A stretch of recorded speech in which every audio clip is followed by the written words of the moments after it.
तुमचीही मुलं अशी करतात का? मी काल एक आहे ना अमावस्या होती, त्यामुळे पुरी भाजी, बेटगेरी चटणी आणि शेवयाची खीर वगैरे असं बनवलेलं मी. मुलांनी तेव्हा व्यवस्थित खाल्ली नाही.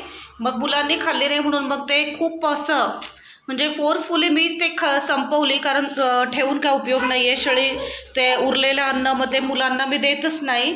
आणि आज पुन्हा मुलांचा हट्ट सुरू झाला की आम्हाला बनवून दे स्वीट. तर म्हटलं ठीक आहे, वर्षाची सांगता आहे, आज 31 डिसेंबर आहे, मला पुन्हा बनवावं लागलं. आणि त्यातच माझा पिल्लू म्हणतो, मम्मा मग उद्या न्यू इयर आहे ना, उद्या पण पुन्हा स्वीट हवंच की. असं होतंय. मुलं खाल्ले नाहीत ना की 4-4, 5-5 महिने स्वीट खातच नाही. मग खाल्ले ना मग कंटिन्यू त्यांना 4-4, 5-5 दिवस कंटिन्यू स्वीटच हवं आहे.